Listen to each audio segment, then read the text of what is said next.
Ya, kemudian kita harus bersamaan memasukkan lempeng magnesium yang sudah saya potong kecil bersamaan dan diukur waktunya. Nah, kita sudah sediakan sini stopwatch. Kita coba langsung masukkan secara bersama-sama. Ingat, ketika sudah dimasukkan, stopwatch dinyalakan, berhentinya sampai pada magnesiumnya sudah larut. Jadi nanti diperhatikan magnesiumnya sudah larut belum semuanya. Kalau sudah larut semuanya, berarti tanda reaksi sudah selesai.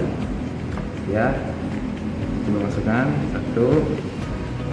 Ini sebenarnya baiknya bersama-sama. Atau kalau mau satu persatu, kalau bila nggak ribet satu persatu. Kalau saya maunya semuanya saja langsung. 1, 2, 3. Kemudian kita nyalakan stopwatch. Kita lihat di sini sudah mulai terjadi reaksi. Nah, catat nanti waktunya di lembar kerja. Ini laratan yang 1 molar sudah mulai bereaksi dengan cepat. Yang 2 molar juga sudah mulai bereaksi dengan cepat. Sudah mulai kelihatan kecil.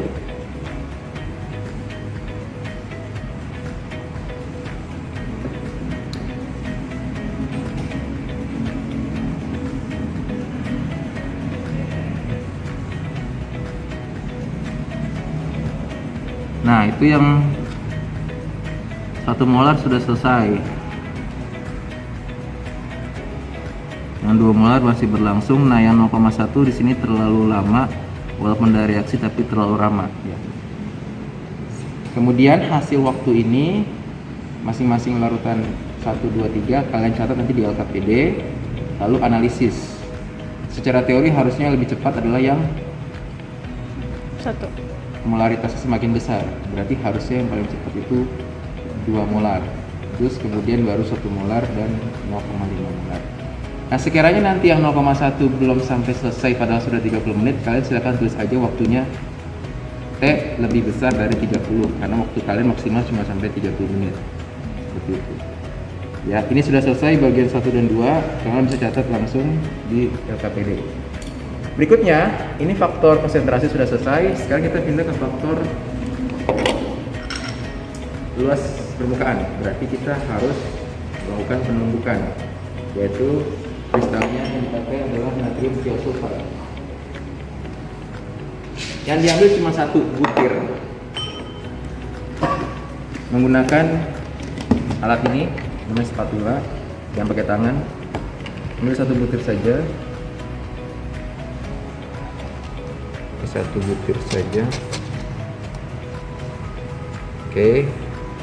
Nanti 1 butir ini kita variasikan. Ada 1 butir masih utuh, berarti luas permukaannya bisa dikatakan yang paling kecil. Nanti yang kedua ini dibuat agak kasar, dan yang terakhir nanti dibuatnya sangat-sangat halus. Karena yang kita lihat adalah luas permukaan, berarti 3 tabung ini harus dengan konsentrasi yang sama. Ya, karena yang kita lihat luas permukaan bukan konsentrasi. Nah, kita pakai yang cepat aja, berarti pakai yang 2 molar. Kita pakai yang 2 molar. Kita tetesin lagi sama seperti tadi.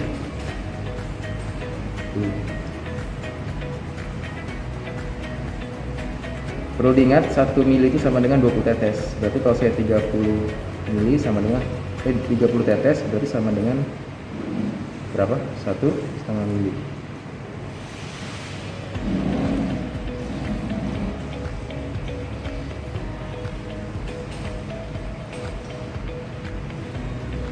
Oke, ini sudah 1,5 mili.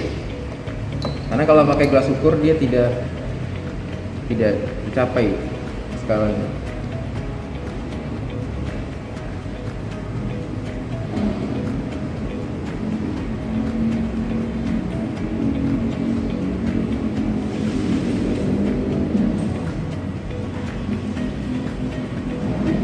Dah. Dan terakhir untuk yang gelas ketiga.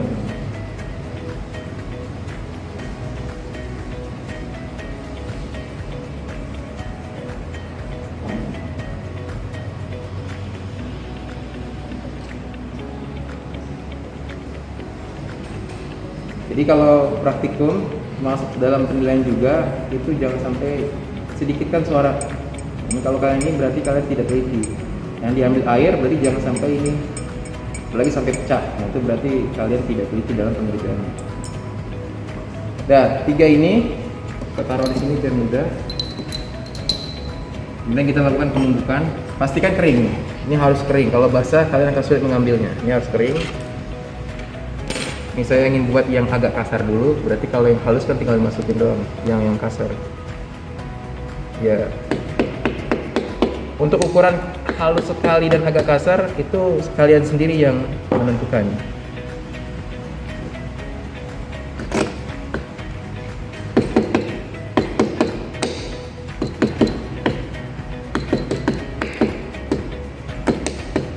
Nah, saya kira ini cukup karena kita tidak boleh halus sekali untuk ukuran yang agak halus, agak kasar. Ya.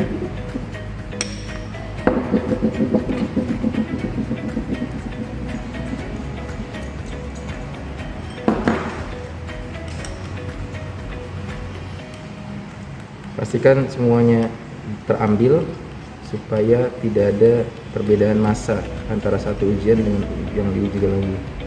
Ini harus semuanya, ya. Nah, kita satu-satu sebaiknya nih. Kita masukkan langsung, waktunya kita catat. Jadi cepat. 1, 2. Kalau bisa masuknya agak dalam. Kita bisa langsung nyalakan stopwatch. Sampai kapan? Sampai warnanya putih semua. Nah, itu tandanya. Karena pada saat asam klorida atau HCl ketemu dengan natrium thiosulfat itu ada endapan putih. Kalau dia sudah putih semua berarti reaksi sudah selesai. Kita boleh angkat. Dia pasti ada endapan terbentuk. Makanya kalau sudah putih semua itu sudah selesai. Nah, ini saya kira sudah selesai karena sudah putih semua. Kita boleh matikan. Waktu yang tercatat 35 detik. Nah, saya ganti misalnya. Coba kalau saya nggak ngapa-ngapain, berarti masih kristalnya kristal utuh. Saya masukkan langsung stopwatch. 2, 3. Terlihat sekali reaksinya agak lama ya, untuk mendapatkan warna putih saja lama sekali. Jelas sekalinya dia sudah mulai terbentuk putih tapi lama, berbeda sama yang tadi cepat sekali ya. Oke, ini boleh kita sambil nunggu selesai, kita siapkan yang berikutnya yang halus sekali. Sambil kalian amati, kalau sudah putih semua, stopwatchnya dimatikan. Jadi efektif sekali kerja.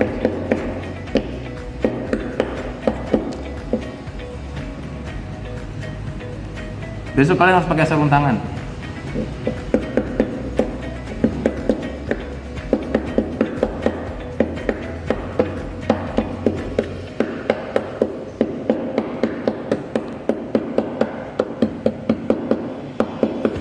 Terlihat sudah 55 detik tapi masih belum.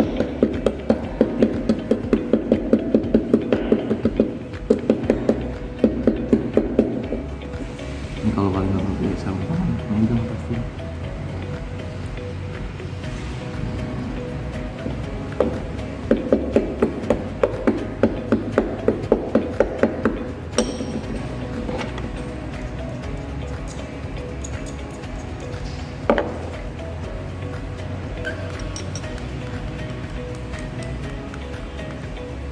Oke, kita sekarang masuk ke yang lebih halus.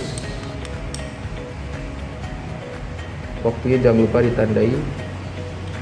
Ini kita anggap aja waktunya paling lama karena sudah jelas. Kita akan mengukur waktu yang sangat halus ini.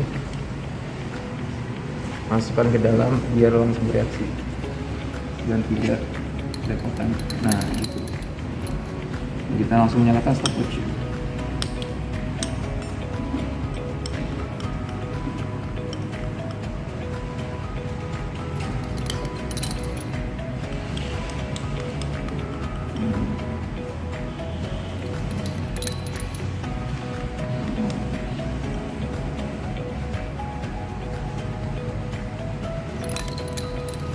Ya,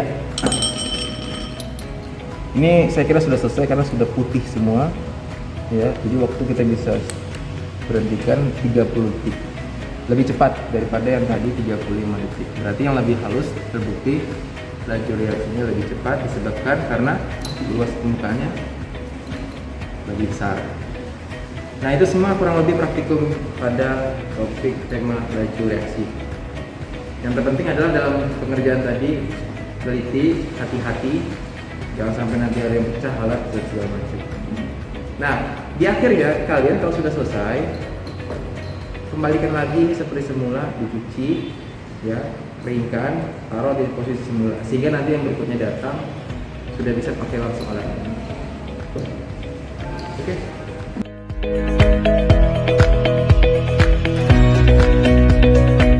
Ini ada 5 alatan yang akan uji coba pada tema daya hantar listrik. Judul atau tujuan percobaan kalian adalah mengidentifikasi kelima larutan ini yang belum diketahui. Saya masih simbolkan 1, 2, 3, 4, 5. Mengidentifikasi larutan berdasarkan daya hantar listrik. Nah, larutannya di antara 5 ini adalah yang pertama, kalian tebak mana yang urea, mana yang asam asetat, mana yang HCl, mana yang NaOH, dan mana yang larutan air. Kelima ini memiliki sifat keasaman berbeda dan juga punya perbedaan dari daya hantar listrik. Langkah pertama sekali yang kalian lakukan adalah ini pertama karbonnya harus diamplas dulu supaya nanti tidak ada hambatan-hambatan. Lalu kalian rakit, kalian rangkai antara lampu sumber arus terus dengan karbon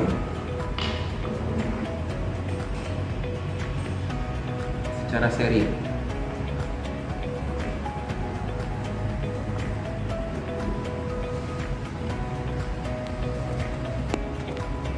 Nah,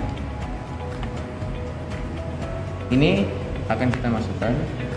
Jadi kalau harusnya kan dia tempelin menyala tuh, berarti kalau kita masukkan dan ternyata nyala juga ke larutan ini, maka larutan tersebut dikatakan mampu menghantarkan listrik, mampu menghantarkan arus listrik.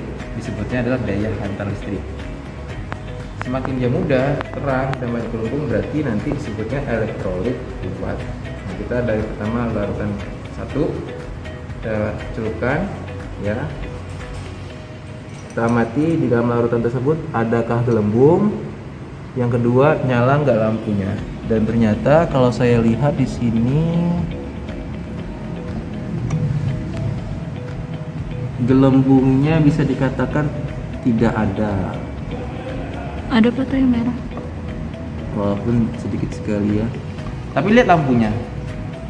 Ternyata lampunya padam. Gelembungnya juga dikatakan hampir tidak ada. Berarti kesimpulannya larutan ini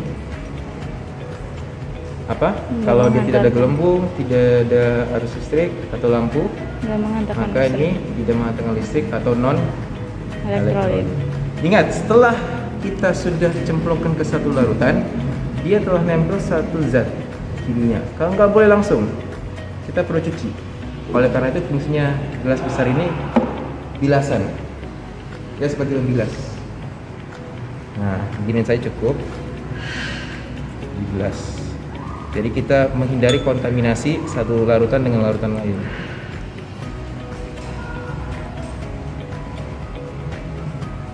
Nah, pastikan nanti ini dikeringkan dulu dengan tisu. Makanya diharapkan kalian bawa tisu kalau bisa sebelum praktikum. Terus ini larutan kedua. Lakukan hal yang sama, kita celupkan, amati lampu dan gelembungnya.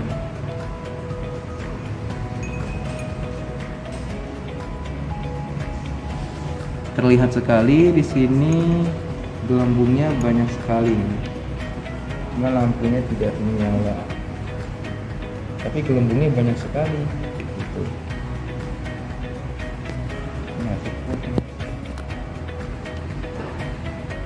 Kan kalau dia dilepas nyala lampunya, kalau dicemplungin nggak nyala, tapi ada gelembung. Apa kesimpulannya berarti ini? Dia larutannya elektrolit? Enggak elektrolit. Elektrolit lemah, karena ada gelembungnya, tetap menghantarkan listrik, tapi secara lampu tidak terang, bahkan redup atau mati, maka ini dikatakan elektrolit lemah. Ya, saya bisa bilang sih gelembung ini sebenarnya bisa terbilang banyak ini, tapi lampunya padam, jadi masih dikatakan elektrolit lemah. Lagi, cuci lagi. Nah, hasil tadi elektrolit lemah, elektrolit kuat dicatat di kertas. Gitu.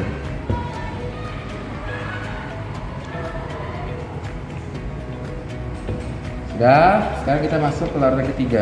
Ini ingat kalau bisa dikeringkan terlebih dahulu.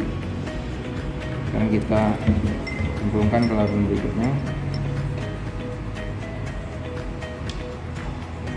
Ini terlihat gelembungnya banyak sekali di bagian satu sisi, walaupun lampunya padam.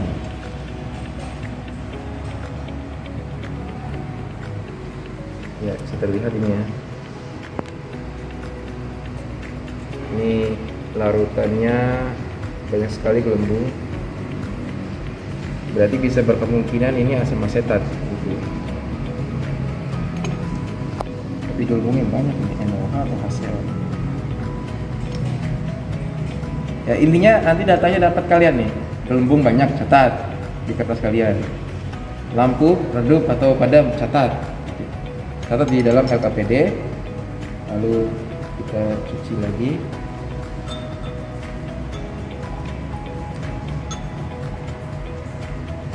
Saya khawatirnya lampunya. Dan larutan keempat, kita cemplungkan. Tidak ada apa-apa yang terjadi. Sepertinya ini air, karena iya, ini tidak ada apa-apa. Berarti ini kemungkinan air, karena yang non elektrolit dari yang saya sebutkan ada dua, bisa air atau urea. Kalau air berarti kan aman nih, dan langsung cemplungin saja.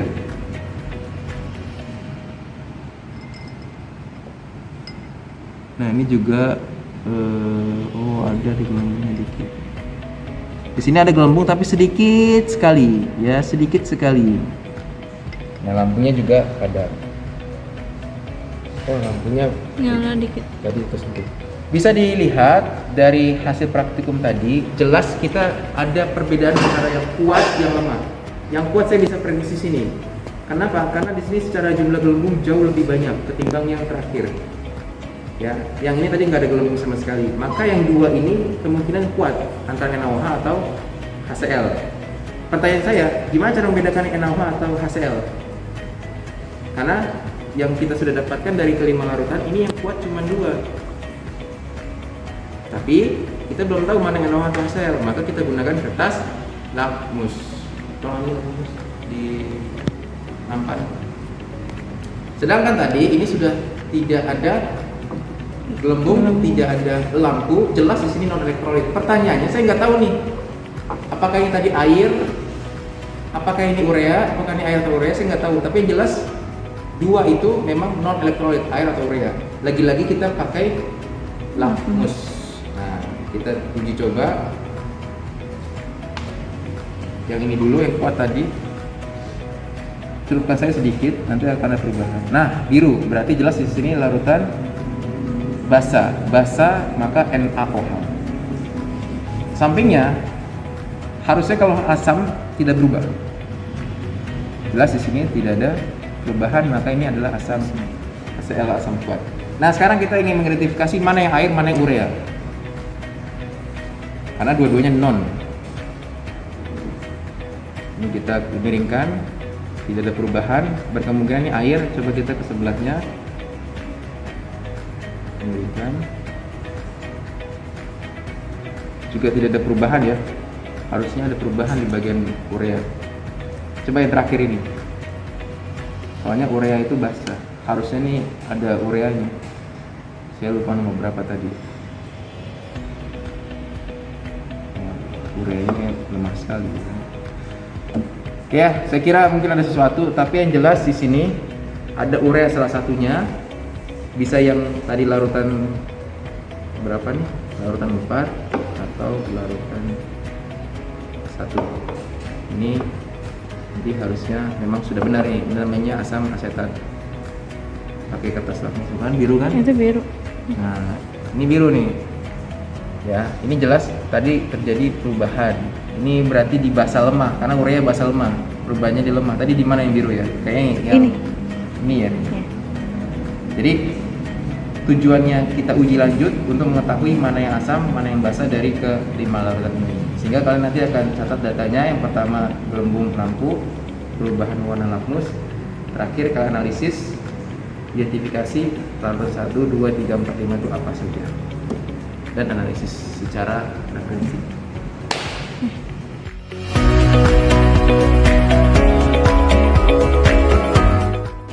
Yang akan saya sampaikan adalah untuk percobaan sel volta, yaitu menentukan berapa nilai NO-selnya atau energi potensialnya.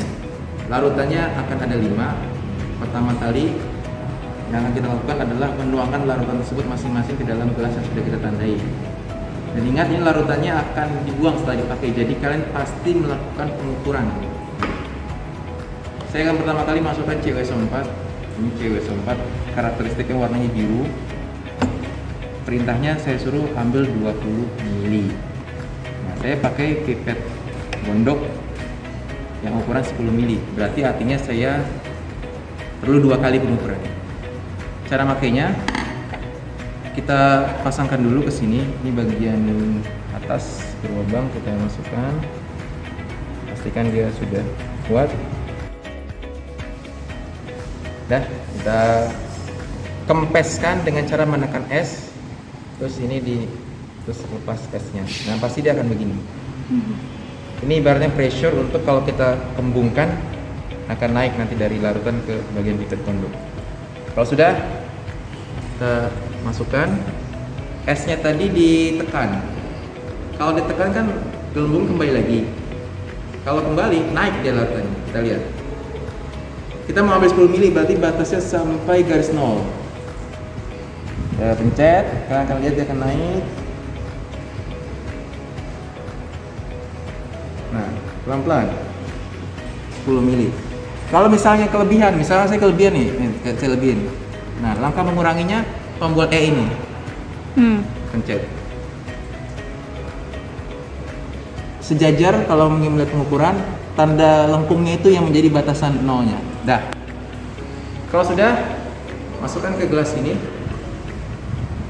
Ke gelas ini. Tuangkannya pakai tombol yang E, pencet, dia akan keluar otomatis. Ini lebih presisi, lebih akurat untuk mengambil larutan tertentu. Nah, kan ini masih ada nih sedikit cairan. Buka. Pokoknya pelan-pelan. Dah. Kita akan ambil lagi 10 lagi supaya dapat 20. Ini saya kira lebih cepat ya kalau kalian mainnya enak, dia cepat nih.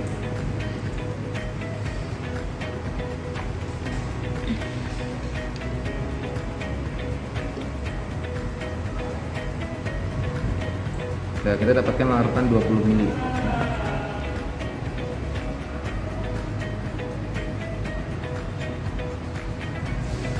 Selesai, kita akan mau mengisi gelas berikutnya yaitu FPCL 3. Berarti cuci dulu. Wajib.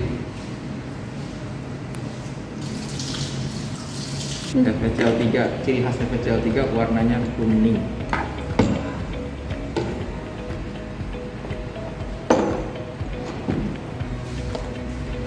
Sama seperti kayak tadi.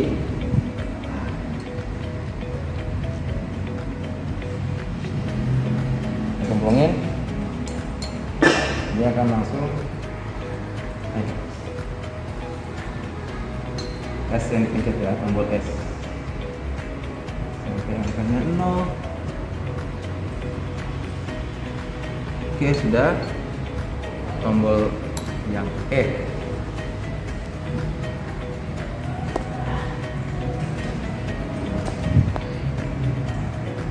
Ambil lagi, pencet lagi yang S.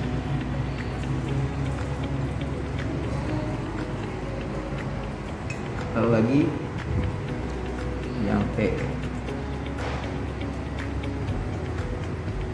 Nah, ini sekarang kita sudah dapatkan dua larutan FPCL 3 dan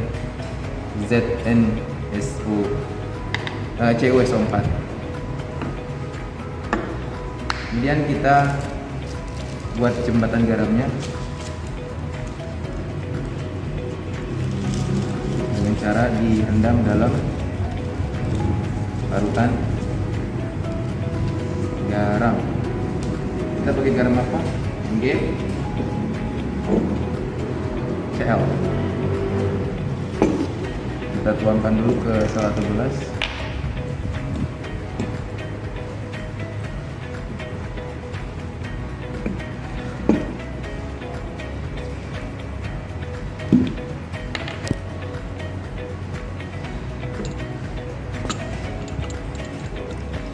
Sedikit saja.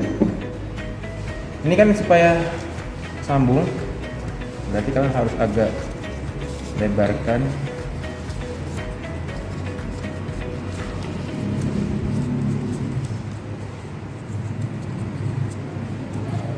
Ini yang begini. Nah, kita masukkan. Karena kata saring harusnya dia mudah menyerap. Nah, kalau dia langsung naik ke atas karena ada efek kapilaritas namanya. MGCL kan ya Pak Cairan? MGCL sebagai larutan garam. Pastikan semua basah. Ini lagi naik ke atas. Oke, sudah basah semua. Sekarang kita masukkan ke larutan.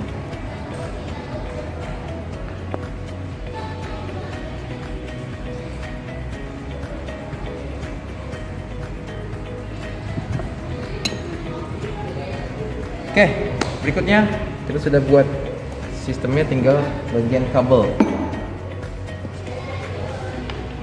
Ini yang paling penting, yaitu menentukan muatan positif dan negatifnya. Dan karena kita makainya di sini adalah FECL3, berarti logam yang dipakai juga logam Fe. Saya pakai logam Fe di sini adalah Besi. besi. Paku. CU-nya berarti dari tembaga. Nah, tembaganya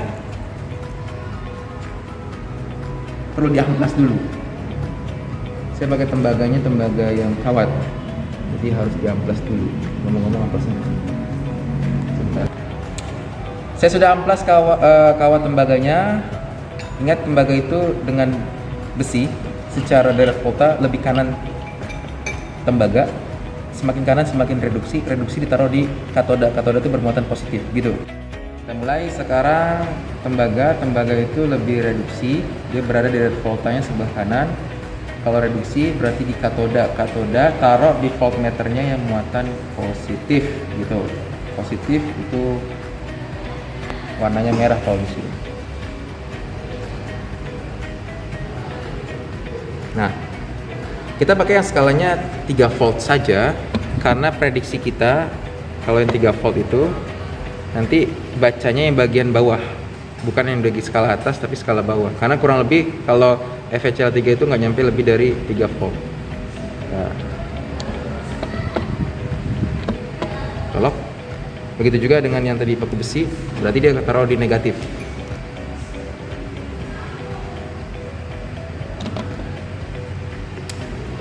Nah, sekarang kita cemplungkan, harusnya bergerak positif bergeraknya. Kalau bergeraknya negatif berarti terbalik.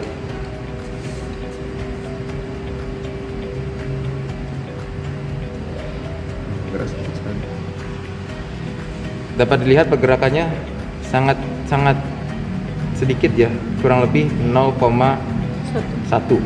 Nah, hasil ini kalian catat, nanti kalian bandingkan dengan referensi NO cell sama dengan reduksi kurang oksidasi, apakah sama hasilnya atau tidak ya.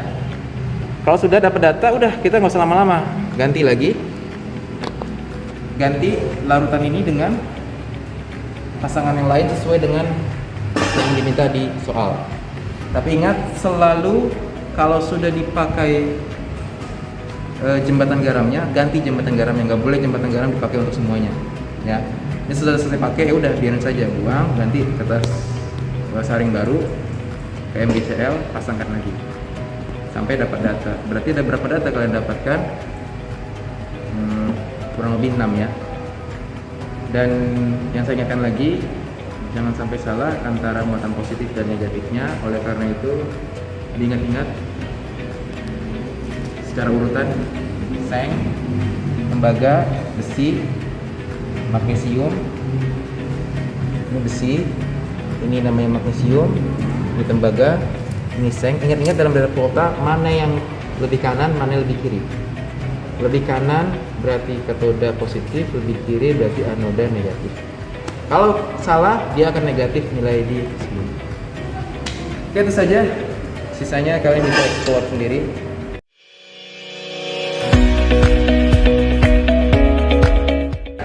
Hari ini kita melihat simulasi untuk elektrolisis Ki, potasium iodida atau kalium iodida. Larutannya jangan sampai salah, saya sudah taruh Ki 0,1 molar. Ambilnya jangan kebanyakan, kalau 15 mili tumpah ya. Jadi ambil cukup. Kemarin saya sudah hitung 12 mili. 12 mili.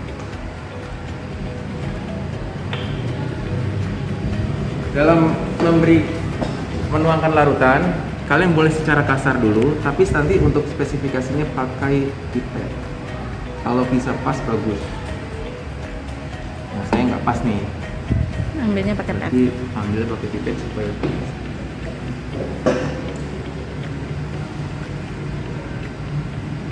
Ya, ingat lengkungan bawahnya itu yang jadi batasnya. Ini kan belengkungan tuh bawah, itu yang jadi batasnya. Saya sudah sampai 12 mili pas. Lalu ambil kita biarkan dulu larutannya. Ini kita rangkai seperti ini. Buka dulu, kalau buka arah lawannya. Setelah itu kita jepit sampai dia tegak. Siapa Jopi ambilin itu dong, batang karbon.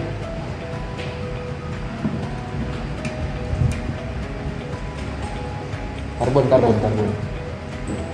Itu yang hitam 2 bukan? Luar yang biasa Anda ya. Itu tuh. Maaf, Jovi sudah tahu nih karbon? Dah, sekarang kita tuangkan. Kita tuangkan.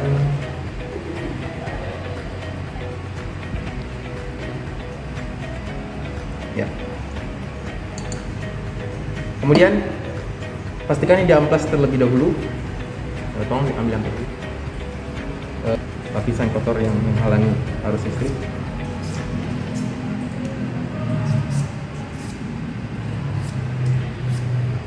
Lalu, nah, di sini sangat penting muatan positif dan negatifnya.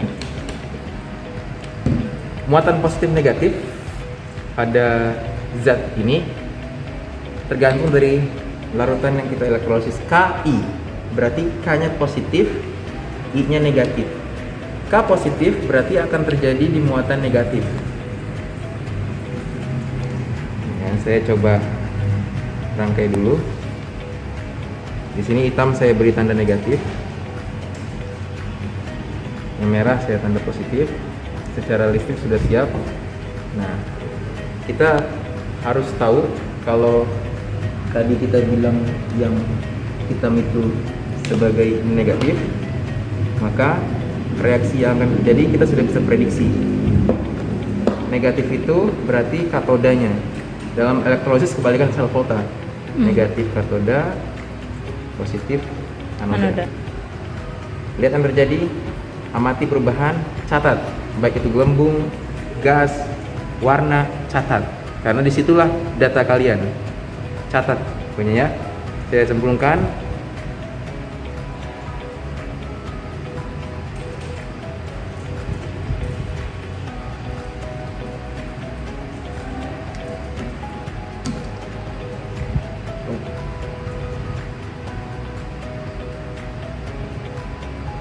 Kalian sudah bisa melihat itu ada perubahan yang terjadi. Ada warna kuning. Catat itu nanti. Terus kalau kalian baik-baik, di sini ada gelembung. Ya. Gelembung.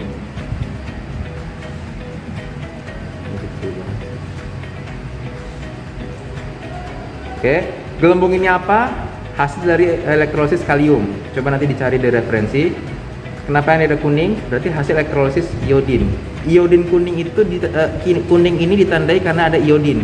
Kalau dilihat dari reaksi nanti jadi I2. Iodin. Nah, setelah kita sudah mengelektrolisis ini beberapa saat, pasti sudah ada zat-zat tertentu hasil elektrolisis, di mana yang K+ akan terbentuk OH-, yang di sebelah kiri kuning ini akan terbentuk iodin. Untuk membuktikannya, kita gunakan PP dan amilo. Zat yang tadi ada di bagian tabung U, kita ambil beberapa tetes, dimasukkan ke plat tetes. Jadi namanya ini plat tetes. Tidak usah banyak-banyak, pakai plat tetesnya sedikit saja beberapa tetes. Untuk yang iodin, untuk yang K beberapa tetes. Nah, kita ambil dari yang iodin dulu. Pipetnya kecil saja. Nah, itu semakin banyak kuningnya, berarti iodinnya semakin banyak. Saya ambil iodin, taruh sini.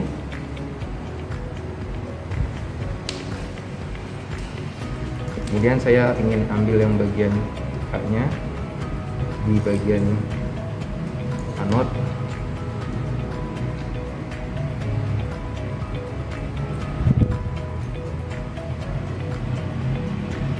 Teteskan, tidak usah banyak.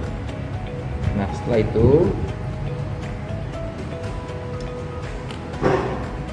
itu kita pakai indikator PP untuk menguji yang putih atau yang tadi dari katoda, yang di anodanya pakai yang amilum. Hasil positifnya akan terjadi kalau iodin ketika ditetesi amilum dia akan berwarna biru kehitaman. Kalau larutan tadi dari katoda yang mengandung OH- ketika ditetesi PP akan menjadi merah muda. Itu hasil positifnya.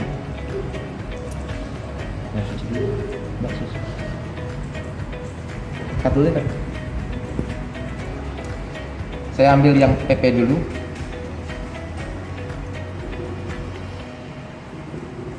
Teteskan.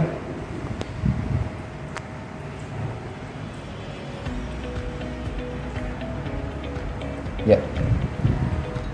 Dapat dilihat warna yang dihasilkan merah muda, artinya positif mengandung ohamin atau larutan bersifat basah. Sekarang kita ke amilum. Nah, untuk amilum, kalian kalau pakai amilum itu cenderung bersifat koloid, dia tidak begitu larut. Justru amilumnya lebih ada di bagian dasar. Oleh karena itu sebelum pakai, nah, baru amilumnya menyebar.